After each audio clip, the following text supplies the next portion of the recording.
Bom dia a todos, tudo bom? Eu tenho um grande desafio aqui, que é competir com vocês, a atenção de vocês no horário do almoço, tá? Então, eu espero que vocês curtam muito esses próximos 30 minutos que temos juntos aqui. E hoje eu trago um tema que, como disseram, está muito em voga, não se fala outra coisa, que é como a gente consegue incorporar técnicas que eu vou abordar de RAG, Fine Tuning, e arquiteturas robustas para complementar, melhorar projetos de IA generativa. Tá? Começo com uma dinâmica aqui com vocês. Quando a gente vê essa frase, com grandes poderes vem grandes, o que vem à cabeça? Responsabilidades. Por quê? Quem pode me falar? Homem-Aranha. Era isso que eu queria ouvir. Eu fui no evento que eu coloquei esse slide e as pessoas ficaram com retenção de falar. Era isso que eu queria ouvir, porque, de fato, assim, é a frase que vem à cabeça de todo mundo, justamente por conta do Homem-Aranha. Só que, obviamente, eu poderia ter incorporações aqui de outras palavras, tá? Eu poderia dizer, com grandes poderes vem grandes conquistas, grandes atenuações, né? Ou grandes atenções, poderia ter várias outras palavras ou verbetes, né, do ponto de vista estatístico, que eu conseguiria determinar de probabilidades de completude dessa frase. E, basicamente, por que eu trago esse slide para essa dinâmica? Porque é exatamente o que o LLM está fazendo. Ele está prevendo estatisticamente qual a próxima palavra. Mas existe todo um arcabouço, tá, de arquitetura para que ele faça isso muito bem. Então, quando a gente fala do prever a próxima palavra, eu tenho arquiteturas, como a gente chama, e técnicas, né, sofisticadas de conseguir interpretar o contexto, conseguir atribuir ali a entrada, fazer a interpretação do o que eu tenho de input, né, e possíveis contextualizações de entrada da minha frase, chamando, por exemplo, né, o Transformers, o mecanismo de atenção, que é o core ali, o cerne de que traz essa inovação dos modelos de linguagem, onde eu consigo, dado a minha entrada, contextualizar o que está sendo dito, né, o assunto, interpretar essa entrada com a codificação ou ter decodificações dessa entrada com que eu tenho do corpus de treinamento para conseguir ter a resposta, né? E aí, com os modelos fundacionais, ele tem traz essa inovação, né, de escala, conectividade e multimodalidade. Principalmente agora, essas arquiteturas mais robustas, multimodal, eu tenho entradas e formatos diferentes de modelos, né? Eu tenho formatos que podem ser textuais, eu posso ter imagens, eu posso ter áudios e ter a saída também, né? A saída, a decodificação também nesses formatos. E aí, quando a gente fala, comparando os modelos fundacionais com o que a gente tinha de machine learning tradicional, essa é a grande inovação. Então, nesse quadro aqui, nesse slide, vocês podem ver os modelos tradicionais, sejam eles de NLP, de imagem ou de análise em série temporal, eu preciso ter um modelo treinado com dados específicos para aquela tarefa e ele vai desempenhar uma tarefa muito associada aos seus dados de treinamento. Então, veja só, eu posso ter modelo 1, 2, 3, 4, 5, onde eu teria entrada de vídeo para fazer, por exemplo, uma análise de segmentação semântica, eu posso ter um modelo de texto, né, ou dados textuais para fazer um processamento de linguagem natural para classificação, análise de sentimento, ou para interpretar e fazer uma sumarização, dados de imagem para fazer classificação e análise, reconhecimento de objeto. Então, eu tenho um modelo específico para cada tarefa, tá? Com dados rotulados, muitas vezes, que vai desempenhar aquela tarefa muito bem se eu tiver um treinamento adequado, se eu tiver experimentações que validem estatisticamente e comprovem que aquele modelo está indo bem para desempenhar aquela função. E aí, qual que é o grande drawback que eu tenho aqui, né? Que são modelos individuais e restritos, exige treinamento específico e também muito esforço humano para desempenhar essa supervisão, para eu ter um modelo que desempenhe essa tarefa muito bem.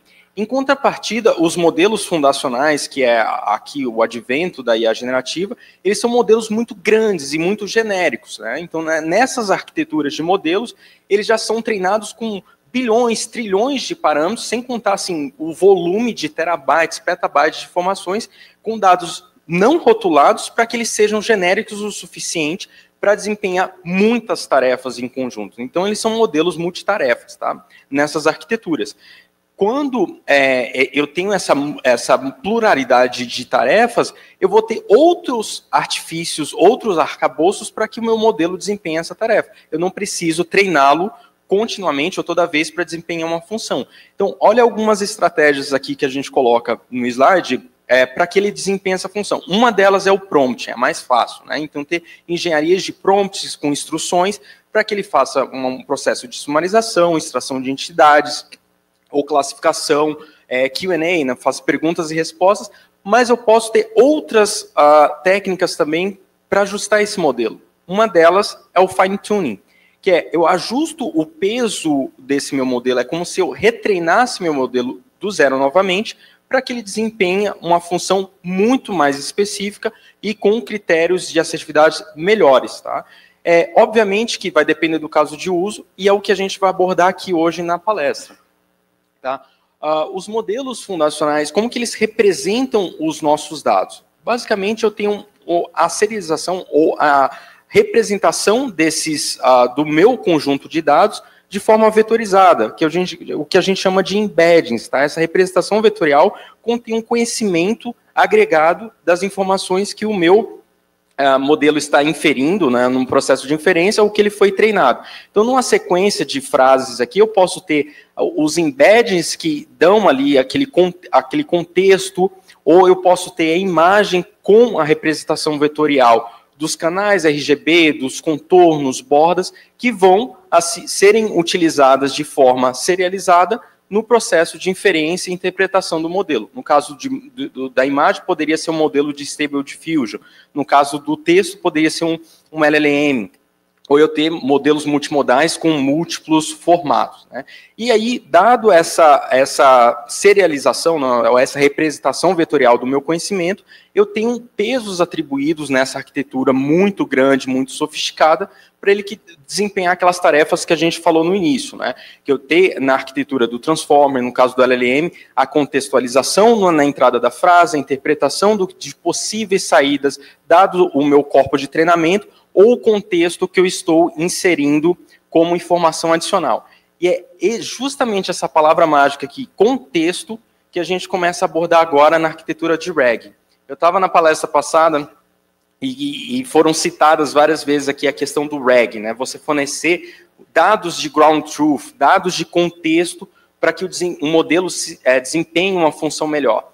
E aí, uma grande limitação dos modelos de linguagem é o processo de inferência mesmo, relacionada à alucinação. A alucinação é inerente a todos os modelos e arquiteturas de LLM. Ele vai alucinar. Ele tende a alucinar justamente porque aquela questão que a gente falou, ele está prevendo sempre a próxima palavra. Então, dado o contexto, dada a entrada, ele faz a interpretação, a análise estatística de prever a próxima palavra. Outra limitação muito grande dos modelos fundacionais é a questão do cutoff de treinamento.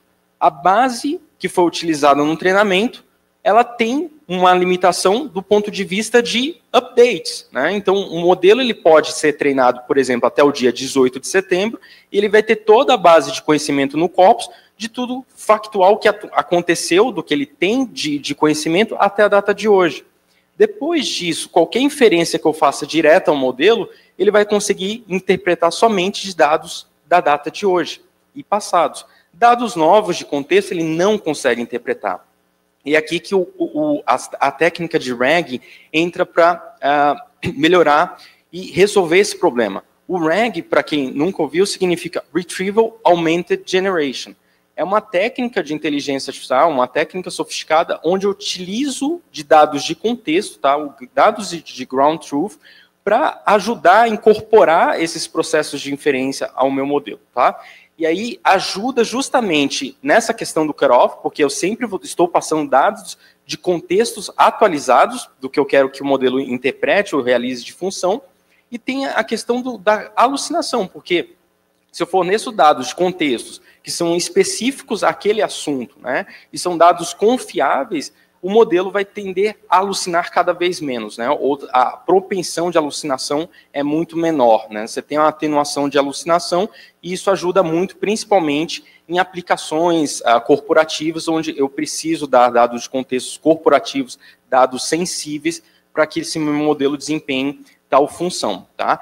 E aqui, alguns componentes principais que eu vou abordar aqui nos próximos slides, que são importantes para a gente. O dado fonte, então, dados de diversos sistemas, dados corporativos, eles estão espalhados em múltiplas fontes, e é um critério importante aqui, um artefato importante nessa nossa arquitetura. Os classificadores de documentos também, e os loaders, né?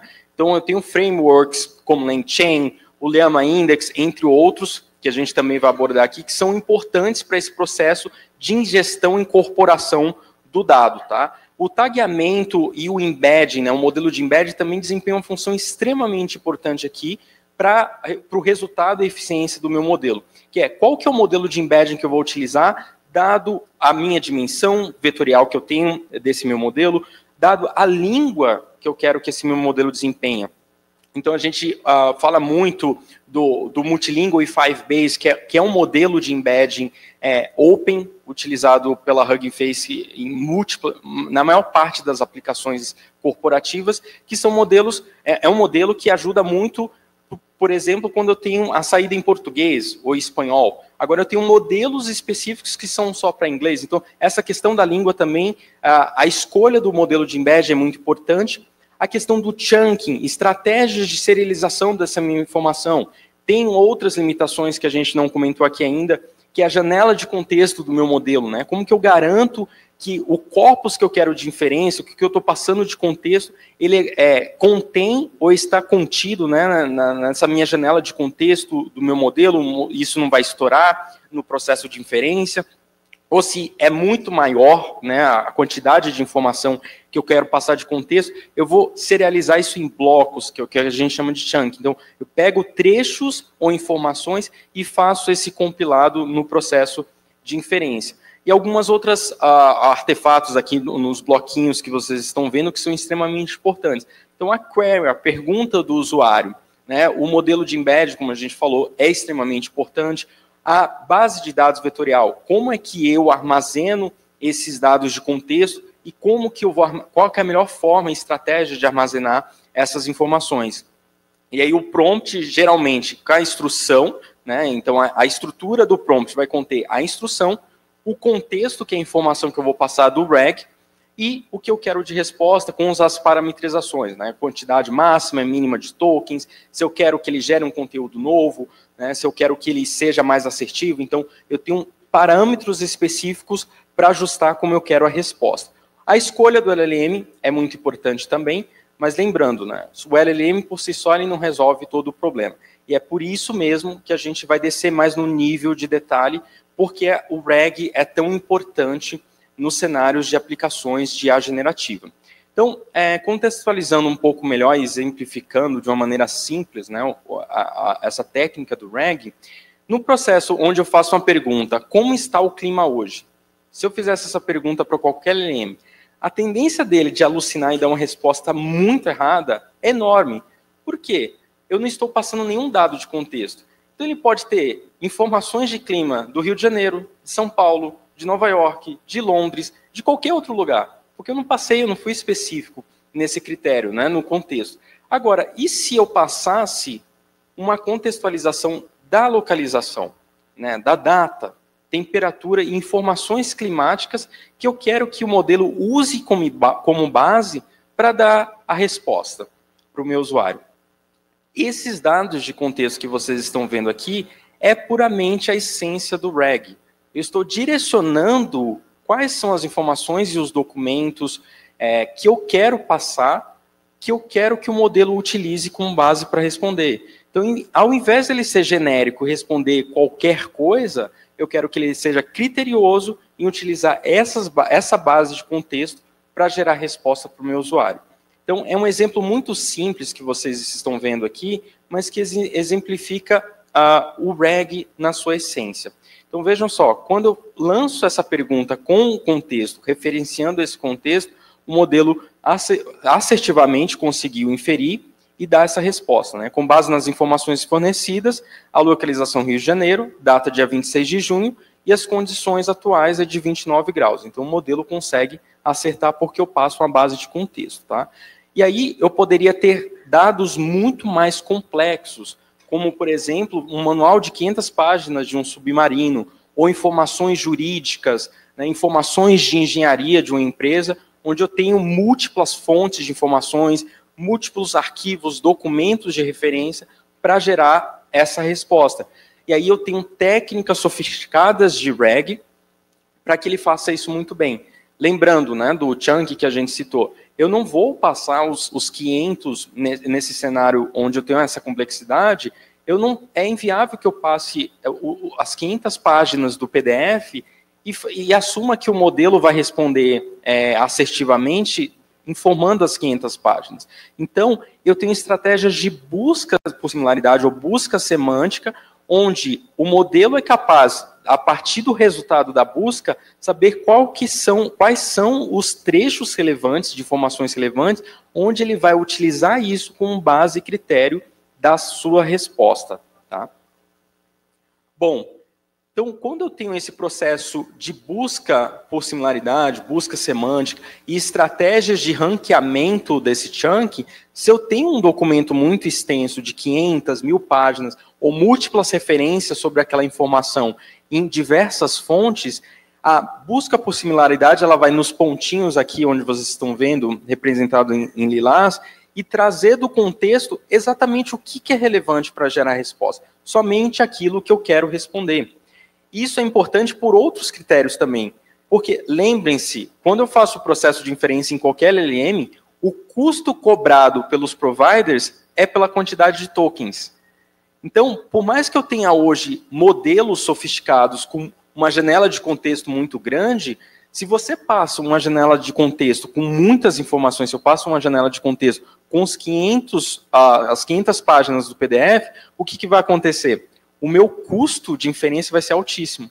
E não é isso que eu quero. Eu quero que o custo de inferência seja o menor possível, o tempo de resposta seja o mais rápido possível, com a assertividade do que eu quero responder. Então, são critérios importantes também do ponto de vista financeiro, que ajuda nesses critérios técnicos de adoção dessas técnicas, né, de sumarização, compressão de contexto, ou estratégias de busca e ranqueamento da busca por similaridade ou busca semântica, que ajuda no processo de contextualização e inferência. Tá? Então, nesse exemplo do manual do submarino, eu trago exatamente das 500 páginas os textos e blocos que são relevantes para responder e compilo isso, né? Faço a compressão ou a agregação disso no contexto que vou passar isso no prompt e dar a resposta para o usuário. Então, esse contexto, já com os chunks escolhidos, são então incorporados ao contexto de resposta e a resposta é gerada para o usuário de forma assertiva. Tá? E aí, vocês viram exemplos bem simples, né? Agora a gente desce um pouquinho mais em critérios e exemplos mais complexos. Em cenários corporativos, em cenários onde há uma complexidade do ponto de vista da problemática, se estou falando de assuntos médicos ou assuntos jurídicos, assuntos de engenharia, eu tenho múltiplas técnicas que exigem uma assertividade melhor no processo de inferência, de contextualização. Tá? Então, alguns artefatos que vocês vão ver a partir de agora são extremamente relevantes. Então, primeiro, a base de conhecimento. Eu começo com ela. Eu posso ter técnicas de embeddings ou múltiplos processos de busca, né, de tagueamento para incorporar, enriquecer como que eu faço esse processo do retrieval, né, da busca de retorno que eu quero incorporar na base de contexto. Tá? E aí eu posso ter, vocês estão vendo o Top-K Similar Documents, é o processo de ranqueamento. Então, eu posso ter, dado o contexto que ele trouxe de resposta, outros critérios de ranqueamento para selecionar. Ainda que eu já tenha um contexto, eu quero fazer uma outra seleção. Imaginem como um filtro adicional, que eu quero dizer assim, beleza, eu já tenho um contexto da minha busca que ele foi gerado, já trouxe para mim, mas a partir do que ele trouxe, eu ainda quero trazer um filtro adicional que eu quero somente os 3 mais relevantes, os 2 mais relevantes. E eu posso ter critérios disso na busca para ter esse enriquecimento de contexto. Posso adotar outras técnicas que nós vamos ver aqui também, de enriquecimento com metadados, e usar esses metadados para fazer o tagueamento, né, ou pré-filtro e seleção no processo de contextualização para gerar o retorno para o meu usuário, dada a tarefa, o prompt que foi construído. Tá? Então, no exemplo simples, cíclico aqui, eu tenho a pergunta do usuário, a query do usuário traz os documentos relevantes nessa busca, no processo de retrieval, eu escolho qual que é o modelo de embedding que vai buscar na base de dados vetorial esse conhecimento, né, ou o que seria o mais próximo de informação do conhecimento que eu quero agregar, e aí eu posso ter esses vetores de indexação do chunking com os documentos relevantes trazidos de volta para o usuário, e a resposta é gerada com o que eu quero de tarefa, né? Seja de sumarização, extração de entidades, classificação ou qualquer outra tarefa, dando a resposta para o usuário final. Esse é um exemplo simples. Posso ter exemplos muito mais complexos. Vou citar um exemplo complexo que nós trabalhamos recentemente na IBM, que é um processo de sumarização jurídica, de processos jurídicos. Para eu chegar na última instância, por exemplo, numa instância na Suprema Corte, eu tenho critérios e artefatos de peças jurídicas diferentes, que ocorrem em diferentes instâncias, e isso compõe o que seria esse processo final jurídico para a decisão de um ministro, por exemplo, do STF. Então, nesse cenário, imagina a complexidade que eu tenho, e eu tenho trechos, peças e informações desses processos que são relevantes. E muitas vezes vai exigir diferentes prompts, diferentes estratégias de retrieval para cada uma das peças. Então, nesse caso, eu posso ter chain of prompts, né? Ter cadeia de prompt, onde eu tenho uma busca vetorial, que pode ser conjunta, tá? Então, eu posso ter a mesma base vetorial aqui em cada uma dos pilares que vocês estão vendo, mas eu posso ter prompts específicos para cada uma das peças jurídicas, do que eu quero extrair. Eu posso ter estratégias de retrieval e de ranqueamento diferentes para cada um desses prompts e combinar tudo isso numa sumarização final, que é o que eu vou passar para um ministro, o que eu vou passar para um advogado. Tá? Então, existem cenários e complexidades, casos de uso, que vão exigir arquiteturas diferentes. E o RAG, ele te dá essa possibilidade, né? O RAG, ele te dá essa amplitude de arquiteturas, de técnicas que você pode adotar em conjunto, combinadas, para você ter os documentos mais recentes, a atualização e a contextualização da informação que você precisa para o seu LLM desempenhar o resultado da melhor forma possível, da forma mais assertiva possível, né? Então, aqui, essa mensagem eu acho que é importante enfatizar, né? O RAG mantém a generalização do LLM pré-treinado, alavancando o conhecimento externo, né? Permitindo que ele se adapte a uma gama ampla de tarefas. E aqui eu vou passar rapidamente sobre alguns paradigmas de RAG. Desses paradigmas, a gente tem um adicional hoje, que é o mais recente, né, que é o agente ainda, que pode incorporar o RAG para fazer a tarefa por conta própria. Então, além de ser read-only, né, e da informação, ele pode executar a tarefa com o RAG adotado a ele, mas aqui alguns paradigmas de RAG que são os mais adotados. O Naive RAG é aquele exemplo mais simples, né, que vocês viram no começo, que ele vai trazer a base de dados vetorial com o conhecimento, com a busca do que foi o mais relevante, né, ou mais próximo de contexto da query do usuário, e passa isso para o LLM como resposta. Eu tenho o RAG mais avançado, que é esse que ele faz esse processo de filtros adicionais à busca e ao contexto, né? Então, eu tenho o pré-retrieval. Então, antes de trazer isso como contexto, eu vou filtrar, e eu posso ter técnicas e adoções diferentes de querying, onde eu posso fazer o routing da query, eu posso fazer o sparsion da query, e indexações diferentes para eu ter um pré-filtro antes da contextualização. Faço o retrieval e posso ter outro pós-retrieval ao longo desse processo de inferência antes de gerar o output para o usuário. E aí, cenários mais complexos ainda de modular é aquele processo que vocês viram, onde eu tenho cadência de prompts, né, onde eu tenho tarefas diferentes, prompts adequados para cada uma das tarefas que eu quero desempenhar, e eu agrego isso no resultado final. Então, eu posso ter prompts que vão fazer processos de sumarização, outros de classificação, outros de extração de entidades, que vão compor ao todo um resultado final. Então, eu posso ter essa modularidade com artefatos diferentes de retrieval, de memória e de adoção de padrões do que eu quero de resposta para o meu usuário final. Tá? Então, no ecossistema de RAG, essas são as técnicas, tá, que a gente pode adotar, que vocês podem ter de artifícios para o dia a dia, para a incorporação do trabalho de vocês, que ajudem e auxiliam muito nesse processo de arquiteturas sofisticadas para IA generativa. E vejam só, isso vai muito além do que uma simples inferência direta, por exemplo, num chat GPT, onde você tem uma tendência enorme de alucinação, você tem uma tendência enorme de informações errôneas, né, desatualizadas. Aqui a gente está falando de cenários reais, cenários produtivos, de complexidade, que exige todas essas técnicas, muitas vezes combinadas, para que eu tenha uma assertividade na minha resposta. Tá? Então, vou trazer algumas aqui técnicas que a gente pode adotar, como o Chunking Optimization, ou o Chunking Compression, né, que é aquele contexto onde eu quero reduzir o contexto sem perder a relevância do que eu tenho de informação, mas que ainda esteja dentro da minha janela de contexto do modelo. Né? Eu tenho outras formas de retrieval, eu posso ter stacks de tecnologia que eu acho que é muito importante citar elas, boa parte de vocês que conhecem, que trabalham com IA generativa já sabem, mas para quem está iniciando agora, esses são frameworks extremamente importantes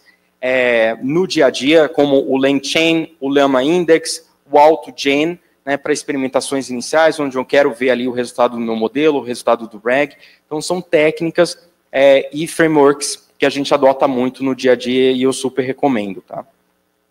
Agora, partindo para o fine-tuning. Qual que é a grande diferença do fine-tuning em relação ao RAG?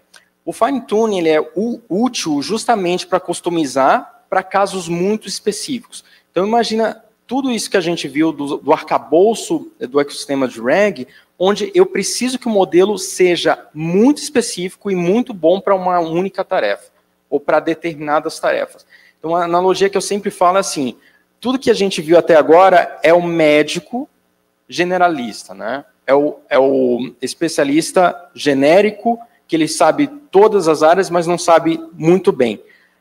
O fine-tuning é como se fosse o médico especialista, é como se fosse um neurologista, o cardiologista, que ele faz uma especialização além da medicina básica, para ele ser muito específico naquela determinada tarefa. Esse é o fine-tuning. Por que eu não uso o fine-tuning sempre? Porque isso requer recursos computacionais, né? Exige um treinamento de um modelo que vai exigir muitas vezes recursos computacionais de múltiplas GPU, cluster de GPUs e muitos dados curados para você desempenhar essa tarefa. Mas em muitos cenários é necessário. A gente está falando aqui, a analogia que eu usei de dados sobre médicos, muitas vezes em casos médicos eu preciso ter um modelo menor, ajustado e otimizado para desempenhar aquelas tarefas, que muitas vezes eu tenho verbetes, eu tenho informações clínicas que exige uma complexidade, uma especificidade do modelo para ele desempenhar essa tarefa muito bem. Então, o fine-tuning ele é muito bom para esses cenários, onde eu preciso que o modelo seja muito específico e otimizado para uma determinada tarefa. Tá? Então, tarefas mais complexas e específicas, o fine-tuning é muito importante. E aí, qual que é a comparação que eu faço aqui? Né? O RAG, ele é o estudante que ele vai fazer o Enem, ele vai fazer um vestibular, e ele tem ele vai fazer a prova com consulta, né? Ele tem todas as anotações, os markdowns ali das páginas, com os determinados assuntos, e ele sabe aonde buscar essa informação quando ele for fazer o vestibular, porque ele tem toda a prova por consulta. Esses markdowns, por exemplo, poderiam ser os metadados. tudo que a gente está incorporando ali de tagueamento nos embeddings para representação vetorial, para o contexto do que a gente quer de resposta. O fine-tuning é o aluno que vai fazer o vestibular sem a prova por consulta.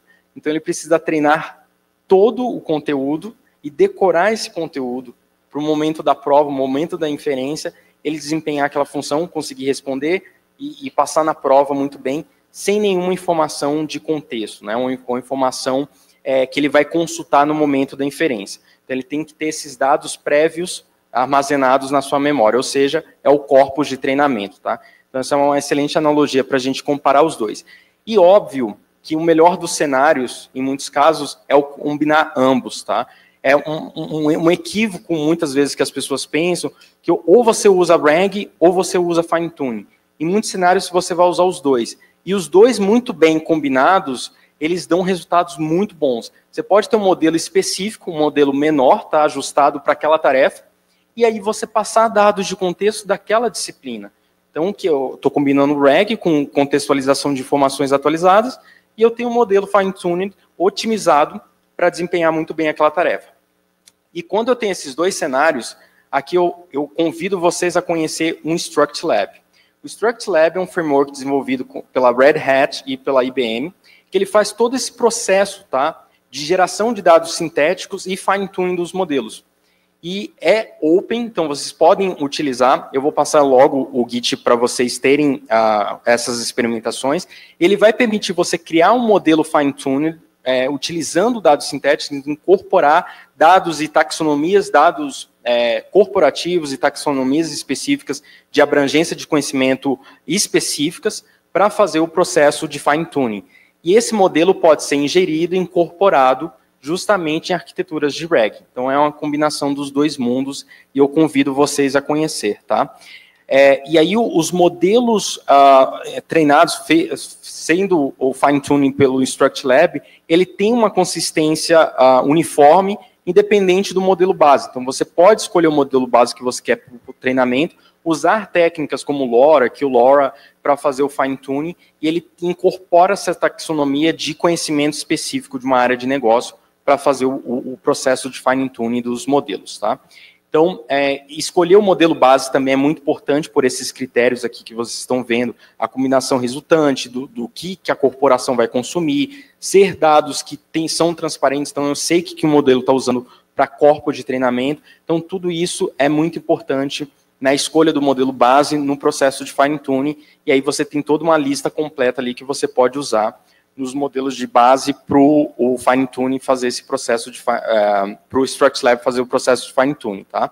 Então, como que o InstructLab representa os seus dados nesse processo de fine-tuning dos modelos, tá? Então, dado escolhido ali um modelo base ou uma taxonomia, tarefa que você quer desempenhar, ele gera dados sintéticos que representam ou incorporam ali essa base de conhecimento, essa taxonomia, essa interpretação do que você tem como skills fundamentais, né? Então, você pode utilizar seus dados corporativos para adicionar ali essas informações que vão ser ingeridas como base de conhecimento para ele gerar o processo de fine-tuning. Então, você submete essa requisição dos dados corporativos, isso entra no pipeline do Git, e justamente por ser pela comunidade, você pode ter inclusive é o que eu estou fazendo agora num projeto, né? Você pode ter isso somente para você, num baseline que é corporativo, você não quer compartilhar, mas você pode ter um skill base que você quer compartilhar com a comunidade e quer que isso esteja disponível para todos, tá? Então, o modelo Teacher Model, ele vai aprender esses dados de base e ele consegue ter todo o processo de fine-tuning de um novo modelo que incorpora essas informações, tá? Então, os dados sintéticos, as skills são muito importantes para esse processo de fine-tuning e dá uma robustez muito maior no modelo final, no modelo resultante que você vai ter para utilizar no dia a dia, nos seus cenários, tá? Sei que a gente está com um tempo bem limitado aqui, mas a gente já está finalizando, e o InstructLab, ele está disponível, tá, pessoal? Nesse Git, quiserem tirar foto, recomendo vocês a verem, é um projeto da Red Hat com a IBM, e eu tenho certeza que vocês vão adorar de utilizar e incorporar no dia a dia de vocês, nas tarefas que vocês precisarem, porque, de fato, é um projeto diferencial. E aí, casos de uso na prática, eu só queria trazer esse caso de uso que exemplifica muito bem tudo isso que nós abordamos aqui, tá? Ele é um cenário para um banco, um cenário bem complexo, onde nós tínhamos normativas corporativas, então normativas com procedimentos corporativos, com especificidade muito pontuais para cada um dos cenários que o cliente precisa. Então, nesse cenário, você tem todo o processo de base de retrieval customizado, então processo de ranqueamento que vocês viram nos slides, um processo de tagueamento onde eu tenho enriquecimento de metadados, com taxonomias que são importantes para o negócio, então, e classificadores também que são incorporados nos embeddings para determinar qual que é o normativo mais adequado no processo de busca. Então, a base de dados vetorial e como que a gente incorporou o motor de busca foi muito importante para o resultado desse projeto. Tá? E dada a complexidade, eu tenho todo o processo de RAG considerando esses pontos, né, onde eu faço a classificação prévia de quais são os possíveis normativos, os possíveis procedimentos para incorporar na minha resposta, e aí eu uso modelos de batch para gerar a classificação, incorporo isso nos embeds e dou isso como um retorno para o usuário. Então vejam só que o modelo por si só, ele não resolve o problema, né? Então, eu tenho que ter estratégias adicionais de busca, eu tenho que ter estratégias adicionais de enriquecimento de metadados para dar o retorno. Então, veja só, a gente conseguiu, nós saímos de 23% de assertividade para 71% incorporando posts e com perguntas e respostas sintéticas nos embeds, que ajudou muito no processo de retrieval e, consequentemente, na resposta com o retorno para o usuário. Tá? Então, isso só exemplifica tudo isso que eu abordei aqui, de técnicas sofisticadas de RAG, como que você consegue adotar múltiplos artifícios, né, no processo de busca, no processo de retrieval, de ranqueamento das respostas, para que a sua inferência com seu LLM seja muito mais robusta, mais assertiva em cenários corporativos que requer uma complexidade muito maior do que uma inferência direta ali, de perguntar basicamente para o que o modelo tem de corpos de treinamento, tá?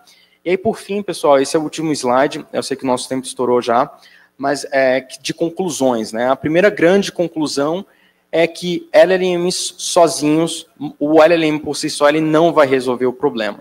Então, em cenários complexos, eu vou precisar lançar mão de artifícios de busca, métodos, muitas vezes combinados de RAG, de fine-tuning, né, de processos de classificações ou enriquecimento de metadados, para que eu tenha um retorno adequado. Então, o 2 é aquilo que nós abordamos, né? Em muitos casos, o RAG com fine-tuning, ele vai dar o retorno que a gente precisa. E o 3, o InstructLab é um dos exemplos, né? Adotar a estratégia open. Então, tem muitos frameworks aí, o InstructLab é um deles que a gente viu hoje, Llama Index, LangChain. Então, você adotar o que você já tem na sua arquitetura.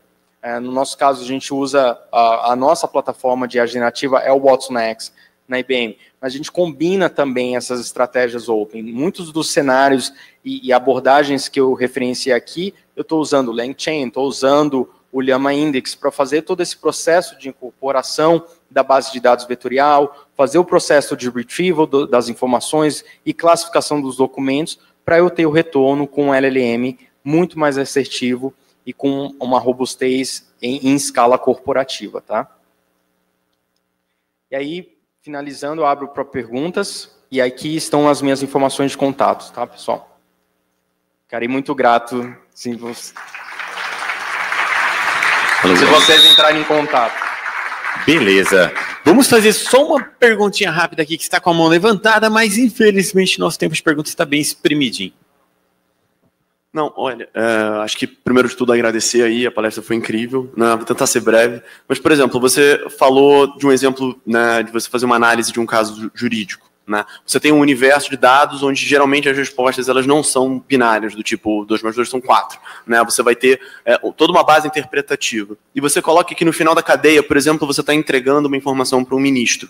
Né, que na teoria é uma figura que você tem já anos de prática e já tem um conhecimento ao longo do tempo, de uma experiência assim, muito grande, e ele tem capacidade de contestar um feedback, né, um retorno de uma ferramenta como essa. Eu queria perguntar para você o seguinte, do momento que uma ferramenta, né, que um modelo desses, consegue te tornar uma resposta para um problema complexo e ela é contestada, né, você consegue, é comum, por exemplo, né, desse ferramental, você também conseguir fazer o rastreio do retorno de toda essa informação, de por que o modelo chegou naquela resposta para você conseguir defender aquele valor para quem está, por exemplo, contestando a resposta que o modelo de vocês deu. Isso enfim, pode ser uma pergunta até muito leiga da minha parte, mas assim, eu queria entender muito como é que é esse processo aí para vocês conseguirem fazer a contestação desses retornos. Você tocou um ponto muito importante, que para esse fórum de hoje a gente não abordou, porque é uma temática por conta própria, né, que exigiria um tempo de qualidade para a gente abordar, que é o processo de explicabilidade e governança. Tá? Para esse cenário, a gente teve o watsonx Governance, que rastreia todas as respostas e foi incorporado na solução. E é justamente nesse cenário que você citou. Quando eu faço, por exemplo, a sumarização, eu tenho que citar quais são as fontes, a relevância das fontes que me deram respaldo para que eu gerasse essa resposta. Se eu estou gerando uma classificação ou um output determinístico, né, que me diga, tá, esse processo, essa deveria ser a atribuição de causa, né, jurídica para esse processo, eu posso ter no retrieval ali a segunda e a terceira possibilidade. Né, qual que seria a segunda mais propensa possibilidade para esse caso, a terceira mais propensa. E aí é o ministro que vai determinar. É como se fosse o médico, é ele que vai determinar qual que seria o output mais adequado, e não o LLM que incorporaria essa resposta. Tá? Mas no processo de sumarização, o que nós fizemos foi justamente dar o respaldo de quais são as fontes relevantes para que ele gerasse essa sumarização e todo o processo de explicabilidade, o rastreio de como que o modelo chegou nessa resposta, tá? Muito bom. Pessoal, eu vou pedir para vocês não esquecerem de avaliar as palestras, é sempre bom o palestrante também receber os feedbacks e tal. Muito obrigado. Quem quiser fazer mais perguntas, por onde mesmo? Meu LinkedIn. Não sei se Não, trocou aqui, mas pode falar, pessoal. Sim, Jorge DB Chagas, tá? Podem entrar em contato comigo, LinkedIn, também o Instagram é o mesmo, tá? E tem o Git também, se quiserem entrar em contato, ver alguns projetos, fiquem à vontade. Muito bom, parabéns. Uma salva de palmas, gente.